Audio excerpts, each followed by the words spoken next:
अस्सलाम वालेकुम व्यूअर्स, कैसे हैं आप? ठीक हैं? We are going to start chapter number 4, that is gases. Remember what is matter, and matter has basically different physical states. Anything which occupies space and have mass, that is known as matter.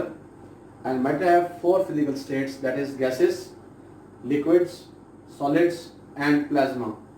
These are basically conjective chapter number 4, 5 and 6. Now we are going to discuss gases first. It is the word derived from a Greek word chaos, because of the gas molecules have chaotic motion. We know that whenever we store a gas in a container like this, then the gas molecules have their random motion. Because of these random or chaotic motion, that word gas is given to them. We want to list few of the physical properties of gases which we discuss normally. These are that gas molecules have no definite volume or shape. They occupy the shape or the volume of the container in which they are placed.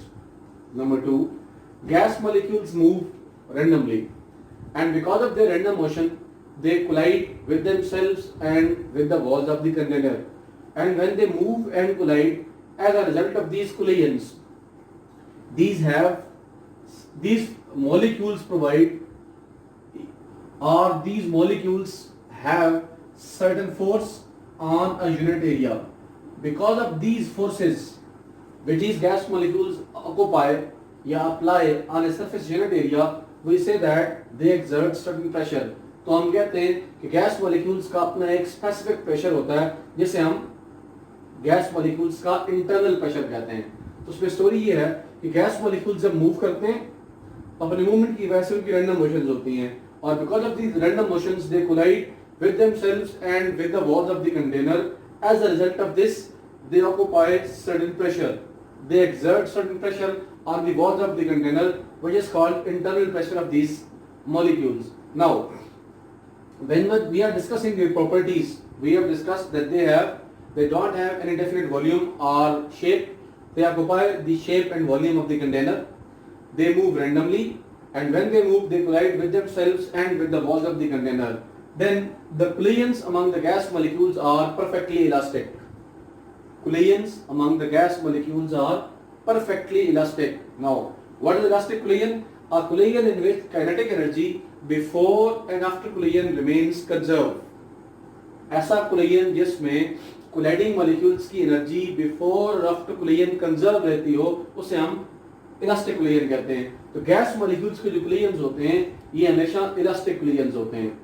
फिर हमने कहा कि जब gas molecules move करते हैं तो they have the ability to diffuse. What is diffusion? That is movement of gas molecules randomly from one position to the other. Now if we have a container in which there is a partition, इस side पर हमने suppose oxygen के molecules रखे हुए और इस side पर हमने ये वाले हाइड्रोजन के मॉलिक्यूल रखे हुए हैं. अब जैसे ही क्या करते हैं, ये स्पेस आप यहां से खत्म करते हैं तो गैस मॉलिक्यूल्स क्या करते हैं, रैंडमली मूव करते हैं, और अपनी रैंडम मोशन की वजह से जो न्यू शेप ये कंटेनर ऑक्युपाई करता है वो ऐसी ऑक्युपाई करता है कि ये जो गैस मॉलिक्यूल्स हैं ये आपस में रैंडमली मिक्स हो रहे हैं.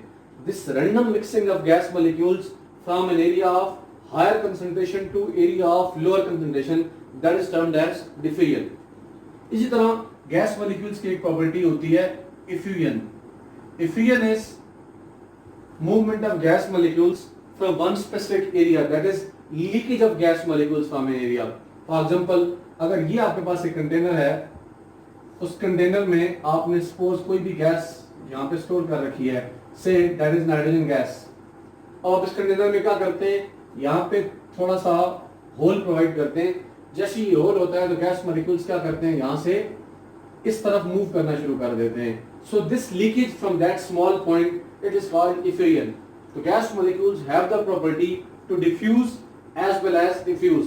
Diffusion is movement from higher concentration to lower concentration randomly, that is diffusion. And diffusion is movement of gas molecules leakage of gas molecules from a specific area, then the gas molecules have the ability of expansion, that is they can be expanded. Now remember, जब आप किसी भी container में suppose यहाँ पे gas molecules लेते हैं, अब ये गैस मॉलिक्यूल्स मूव करते हैं, जब ये गैस मॉलिक्यूल्स मूव करते हैं तो अपने मूवमेंट की बुनियाद पर इनके कोलिजन्स की वजह से एक इंटरनल प्रेशर बिल्डअप होता है। अगर यही गैस मॉलिक्यूल्स आप हीट करें तो हीट करने पर चूंकि आप टेम्परेचर देंगे, और हमने कहा काइनेटिक मॉलिक्यूलर थ्योरी के मुताबिक कि temperature is directly proportional to kinetic energy. When we heat the gas molecules there happens an increase in their kinetic energy. Because of this increase in their kinetic energy, they move randomly, they collide fastly with themselves and with the walls of the container. As a result, they have an internal pressure, and because of this internal pressure, the volume of this gas molecule increases. That increase in volume of the gas molecules due to increase in their internal pressure due to exposure to heat, this is called expansion. और इसको आप volumetric expansion भी कहते हैं। हम कह रहे हैं गैस मॉलिक्यूल्स का वॉल्यूम बढ़ रहा है, तो गैस मॉलिक्यूल्स के वॉल्यूम में इजाफा जब आप उन्हें हीट करते हैं तो इट इज कॉल्ड एक्सपेंशन। इसी तरह एक प्रॉपर्टी है गैसेस की, it is called compression. Gas molecules are compressible. What is compression? If we have this container in which we store a gas,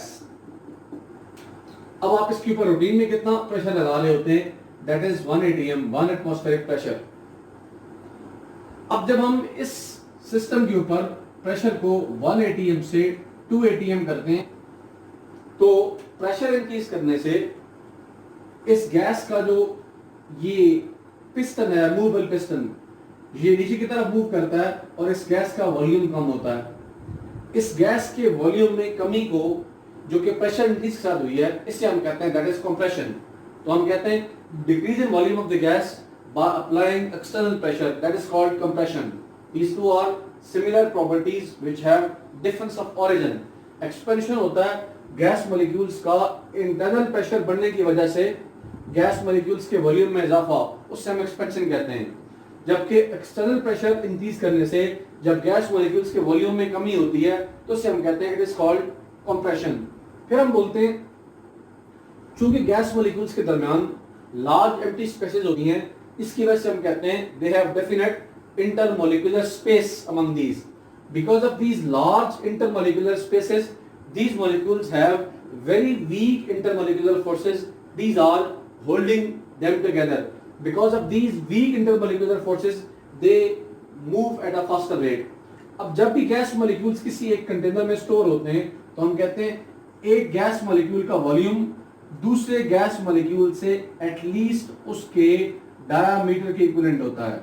और remember, depending upon the size of the gases, different gases have different sizes because of their atomicity. For example, आप noble gases को consider करें, helium, nitrogen, helium, neon, argon वगैरह को, वो monoatomic gases हैं। आप hydrogen consider करते हैं, वो एक डायटॉमिक गैस है बिकॉज उसमें 2 एटम्स हैं। नाइट्रोजन एक डायटॉमिक गैस है, ओजोन O3 एक ट्राइएटॉमिक गैस है, NH3 एक टेट्राएटॉमिक गैस है। एटॉमिसिटी ऑफ गैस मॉलिक्यूल्स के ऊपर हर गैस मॉलिक्यूल का अपना एक स्पेसिफिक साइज बनता है। अब जब भी गैस मॉलिक्यूल्स को आप किसी कंटेनर में प्लेस करते हैं तो हर गैस मॉलिक्यूल दूसरे गैस मॉलिक्यूल से एटलीस्ट उसके डायामीटर के फासले पर होता है। अगर हम सपोज करें कि हाइड्रोजन का डायामीटर 1 मीटर है तो हम कहते हैं 1 सेंटीमीटर है, तो हम कहते हैं दूसरा हाइड्रोजन मॉलिक्यूल अपने चारों तरफ 1 सेंटीमीटर फासले पर मौजूद होगा। तो एटलीस्ट जब ये वाला फासला बनता है तो हम कहते हैं फिर गैस मॉलिक्यूल्स के दरमियान में इंटरन्यूक्लियर डिस्टेंस ज्यादा और इंटरमॉलिक्यूलर फोर्सेस कम होती हैं, और because of these weak intermolecular forces they can move easily.